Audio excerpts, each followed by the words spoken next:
Gornanisha was depressed at the idea. She was depressed at the idea that she would have to spend time on a human vessel. Humans, though not fully the newest race in the galactic community, were very far away from her home sector, not even close to neighbors, but each decided to do an exchange program, as in they would trade personnel to work on each other's ships to see how each group operated. Each one of the ships, they would monitor how each crew operated, how each engine operated, how each helmsman, and so on and so forth.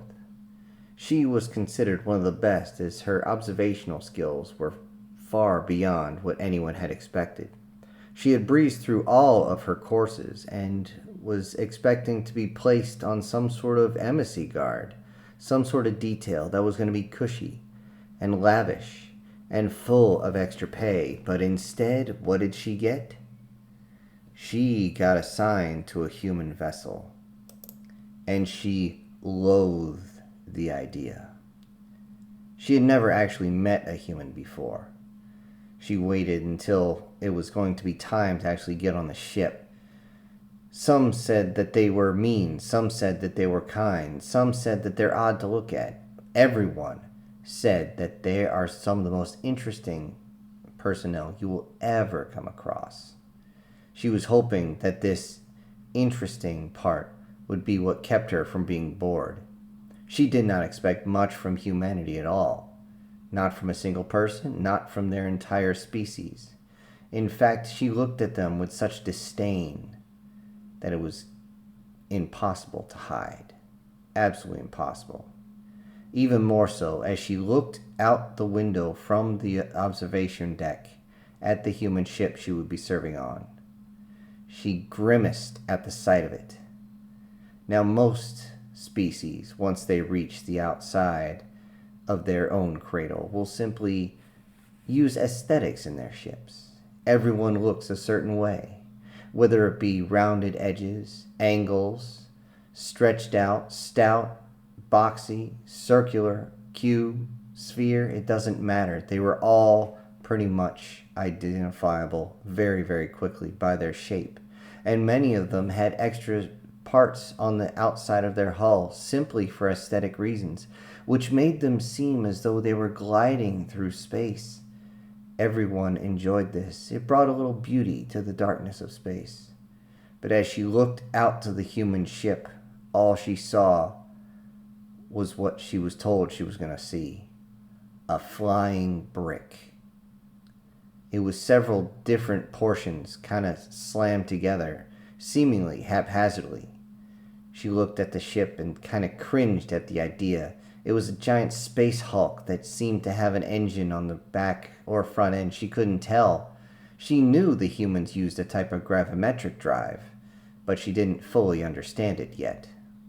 I guess that was one thing that would be interesting about them.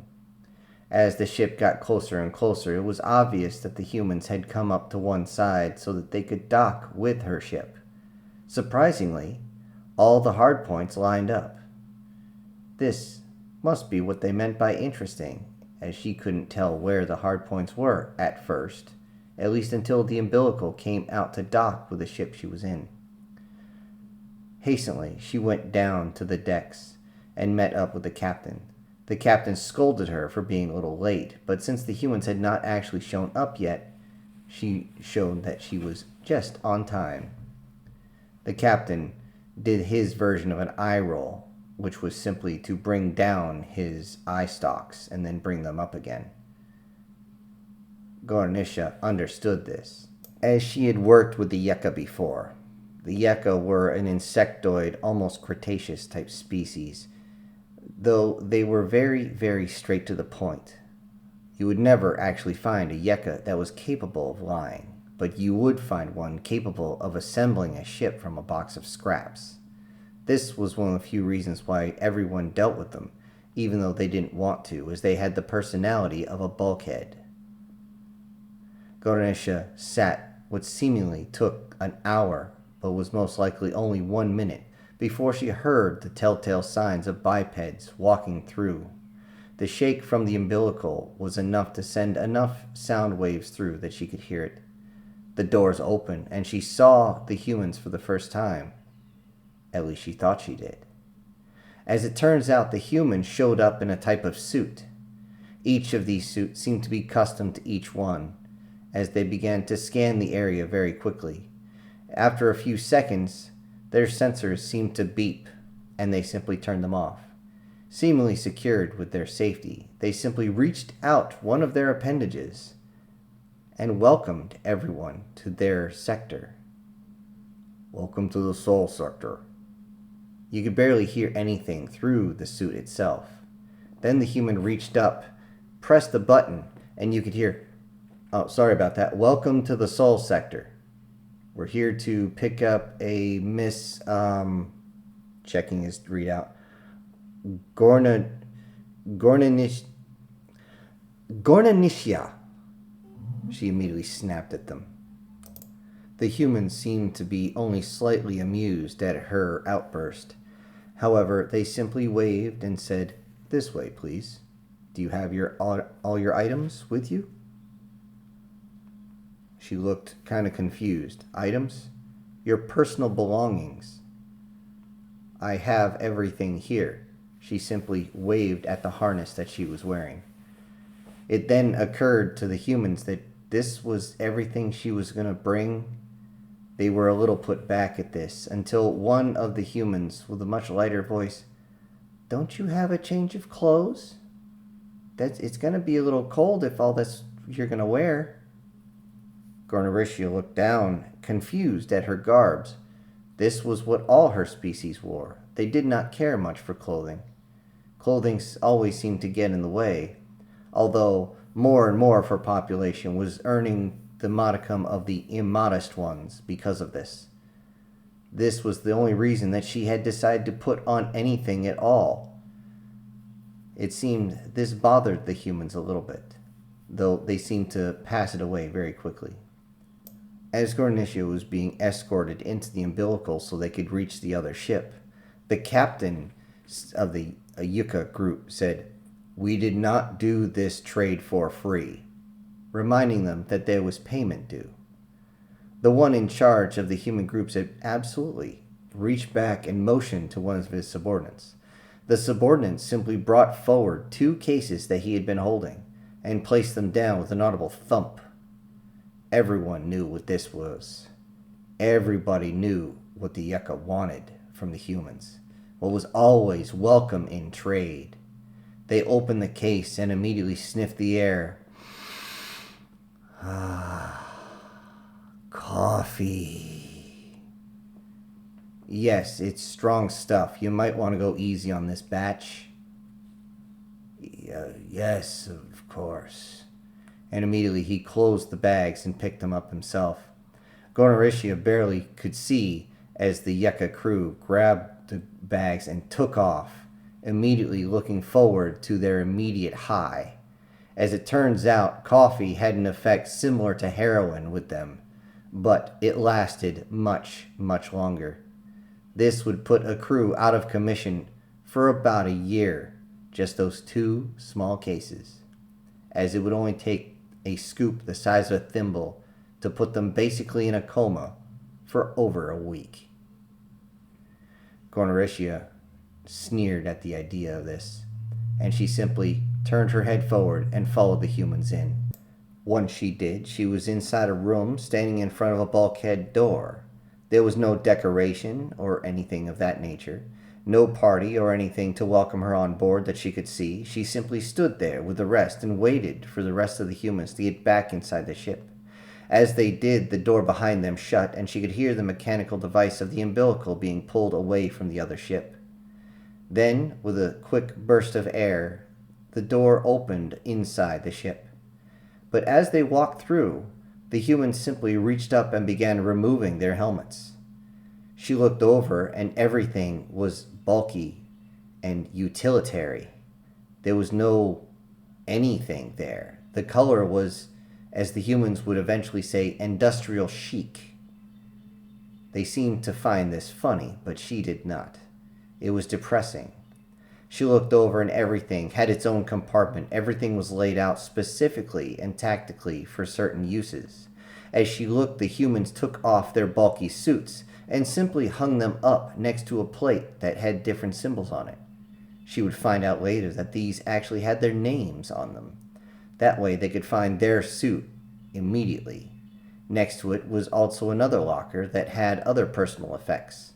This seemed to be rather complex and also very simple at the same time. The word that eventually came to mind was efficient. Eventually, the captain, a tall man who simply loomed over her, walked past and said, "This way, please." They walked down several corridors, taking several turns, and eventually entered an area that had a somewhat pleasant smell. As the door opened, they saw that there was all the crew, except for a few of them, of course, inside the area, all of them standing there, as the captain introduced Gornetia to them. She was surprised at this. Though there was not any type of giant parade or anything, she was surprised that the humans did have a small celebration and a get-together. They simply introduced themselves, each to her, but she was having difficulty remembering their names as they were such strange things as Kyle, Bill, Lisa, Henry, Isaac, Luke. It was all strange. Even the female next to her, she would learn, is the name Julia. She was confused as all hell because everyone simply gave them her name. She would voice this during their little get-together, and everyone told her, "Oh, don't worry. You'll learn everyone eventually." They were surprisingly, well, affectionate. They brought her all sorts of drinks and all sorts of different foodstuffs, many of which were changed a little bit to help Gornetia develop a taste for human cuisine. As the fact of the matter is, they were not allowed to use certain items. Unfortunately, a few people did complain, and she did inquire on why they were complaining. They were asking why there was no spice in something they called buffalo wings. Gornetia was confused. "Spice? It smells spicy to me." She reached one over with her slightly clawed hand, picked it up, and she could feel just a little bit of spice against her skin. She sniffed it. "Seems spicy to me." And she simply bit into it before anyone could tell her not to. She just looked around, strange, and then stripped the meat off the bone. One of the men simply said, "Wow, I'm glad you're not just an herbivore." She simply stated back, "Why would I be an herbivore? You've seen my teeth. And what do you mean, hey, there's no spice?" Oh. At that point, Gornetia started sweating uncontrollably and reaching for any type of liquid to put down and waving onto her tongue as it started to lean out of her face. Her tongue reaching down about 7 inches to comparison to a human who could barely get maybe an inch out of their mouth was strange to see. She didn't wave it around like a dog, but simply seemed to scrape it a little bit as though she was trying to get all the capsaicin off. She was then informed that humans can deal with capsaicin very, very well. In fact, there's enough capsaicin in some of our meals to kill her. So she needs to make sure she knows what she's eating from here on out. As tears rolled down her eyes, she realized that they were not kidding. A few of them were holding on to different cuisine items that were very red, and she could smell the spice even though her tongue and her navel passages were just burning. It would be a few more minutes before she got over that, and thankfully they had something she didn't know about, something they called milk. This milk helped out a lot with the burning. She was simply told to slosh it around in her mouth for a while and then simply swallow it. The strong base would negate the strong acid, and they were right. It did work, eventually. After that whole debacle, she simply started talking with the crew again, although she had a strange suspicion why the males were simply looking not in her eyes, but in different areas of her body. She wondered if the males were attracted to her or simply just curious. She was curious as well, as many of the males had different type of hair on their face. Her species did not grow hair at all. She wanted to actually touch and pet it to see if it was as soft as it looked. Many of the females especially had long hair that stretched down their back, and eventually she had her curious take over for her, reached out and grabbed a ponytail, but unfortunately pulled it a little too hard and got slapped across the face because of it. One of the women there did not like having her ponytail grabbed, but was vain enough to not ever cut it off. Gonorrhea was actually surprised at such violence against her, but was also told that that can be rather painful if somebody grabs a hold of your hair and pulls. She was surprised at the comment that she still did not understand was given, "If you're going to pull my hair, at least slap my ass first," which got the entire crowd to laugh and seemingly knock all sorts of tension out of the air. Gonorrhea was confused and wanted to know context, and the one she had pulled her hair simply leaned forward and said, "I'll tell you later." With that, they continued with the party, and afterwards she was brought back to her room. Fortunately for her, she wouldn't be sharing a room with more than one person. She was told that inside one of these ships, space was precious, so that not everyone could have their own room, because if they were, there wouldn't be enough place to do more than stand and or sleep. You wouldn't be able to have your own bathroom or anything of that nature.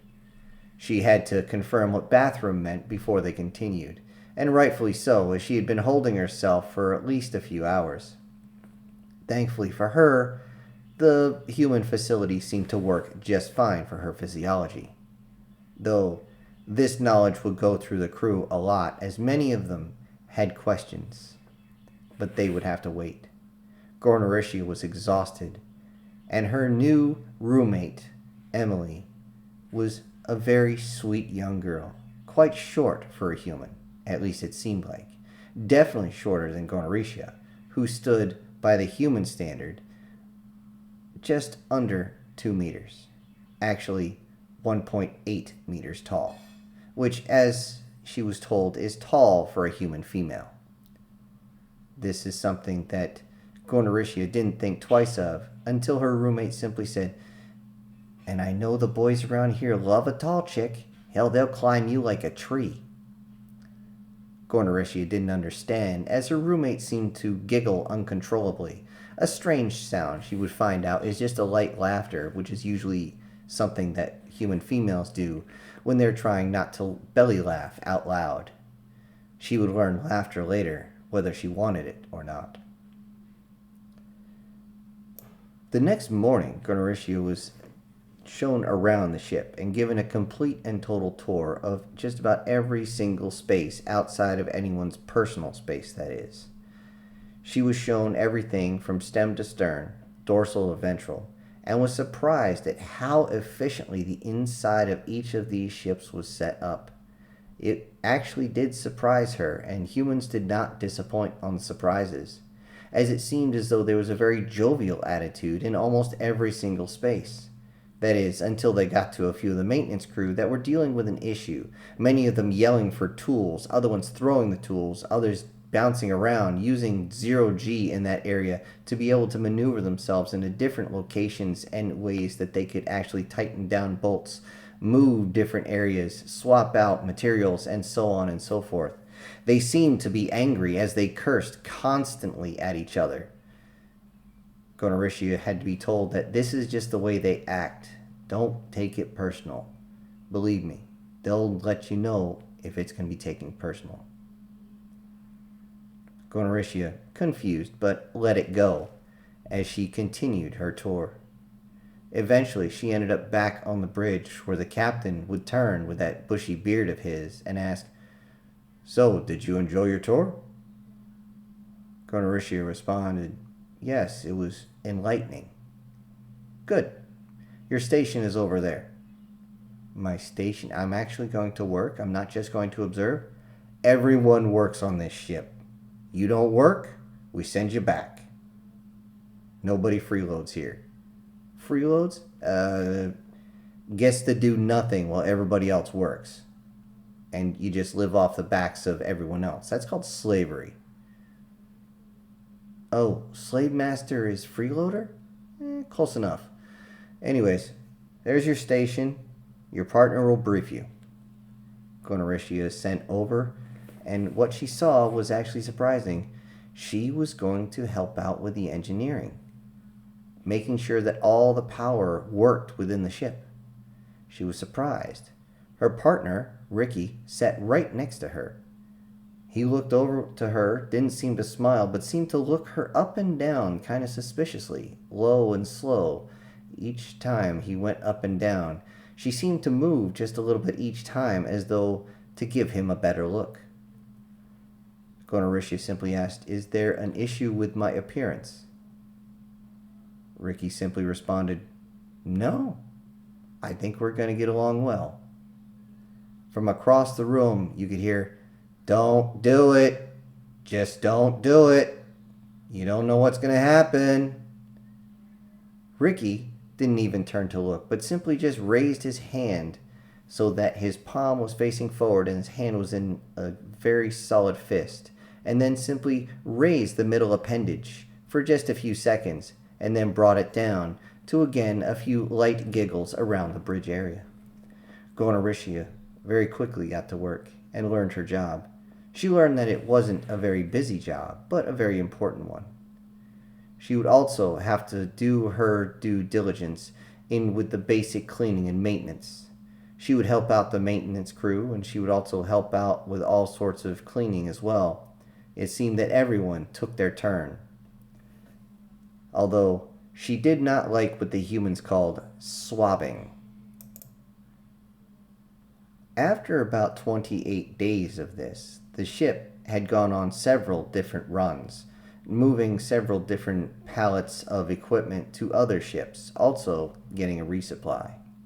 On the second resupply, Gonarishia asked if she could put in for any type of special equipment or special foodstuffs.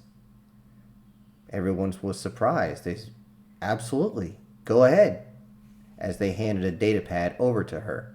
They switched it over to Galactic Commons so that she could read it and fill it out for herself. Immediately, she started filling out for certain items, certain things that made a few people worry. One in particular made everybody freeze. The captain had picked up the data pad, looked at it, and went, "Cigarettes? Are you high? Or are you just trying to be?" Everyone stopped and spun around. Everybody knew what was going on. Not only was coffee a very strong type of drug for the Yeka, but for Gonarishia and her race, nicotine was beyond addictive. In actuality, you're talking about a euphoric drug that is akin to taking about 20 or 30 pills of ecstasy. It is no telling what some of them would do once they got a hold of this. They only knew this because one of the emissaries that had gone to her home planet lit up a pipe inside his own hotel room.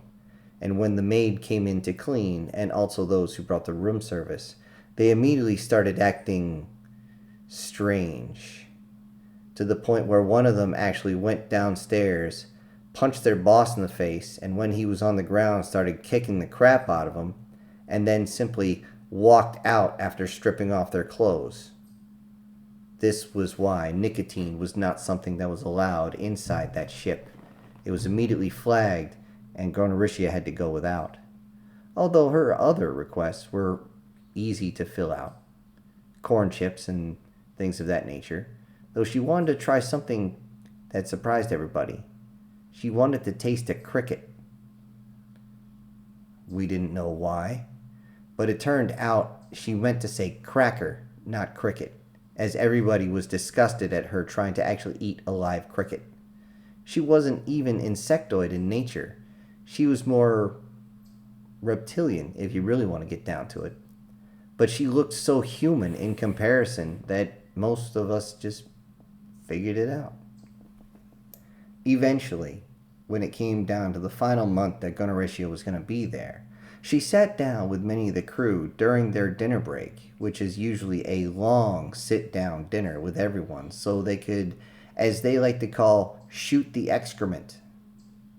She still wasn't fully understanding on that one, but regardless, she asked the one question that had truly been burning, but she had been hesitant to ask.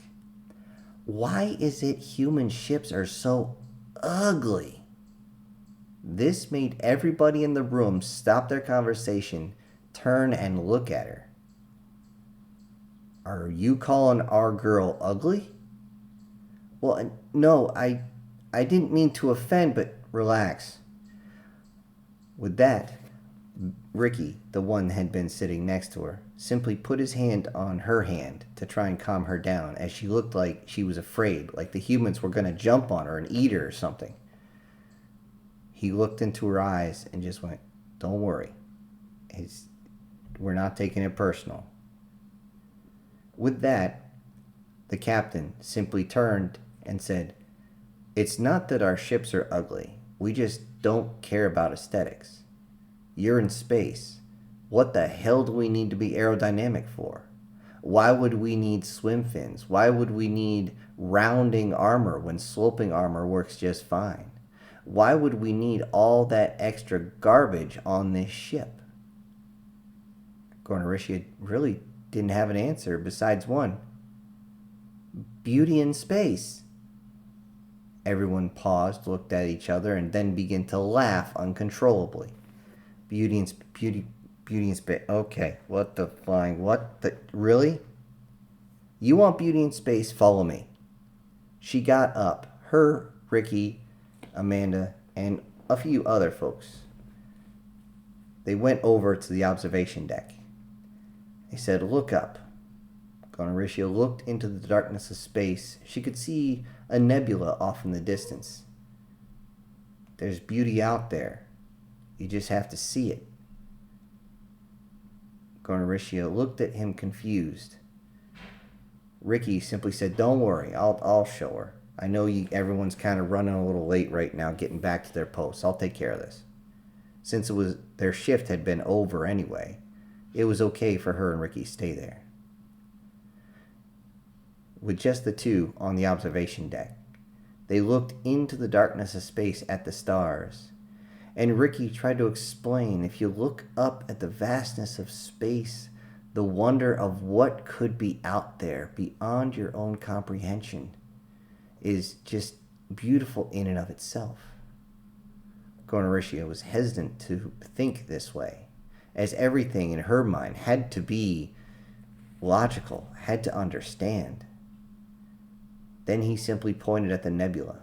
The nebula was actually closer than she realized. What neither of them had realized is that the captain had maneuvered the ship so that they could get a better view.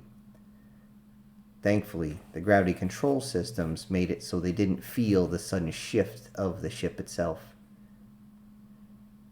Ricky simply pointed up with his hands and said, "Look at that. Look at that. It is beautiful. You're looking at basically a flower in space." Now that is beauty. Not some artificial crap that somebody designed and then built. No. Something that naturally happens. It's not covered up. It's just there. Can you see? Gornaricia was a bit confused, but she could see the bright blue of the nebula itself. The bright blue along with a little bit of red. She didn't understand this. She was always concerned with arcs and turns and all sorts of different things that were on the ships, and that was to them what beauty was. As Gornaricia locked her eyes on the nebula, Ricky stepped closer and stood right next to her. Again, pointing to the nebula, he said, "Look at how the colors change, how they swirl. There's no rhyme or reason for this, beyond the torsion fields that we're still trying to map. And torsion fields constantly change. So this right here, the beauty in chaos, I'm sure you've heard of that. I know you're very logical people. But sometimes just looking into one's eyes can be beautiful." That's when Gornaricia realized that Ricky was looking right at her. His hand had slowly placed around what her abdomen would be.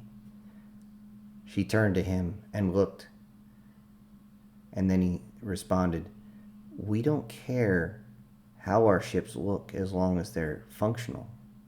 We look for beauty in other places where it truly matters." With that, Gonoritia began to fluster out a type of blue onto her skin.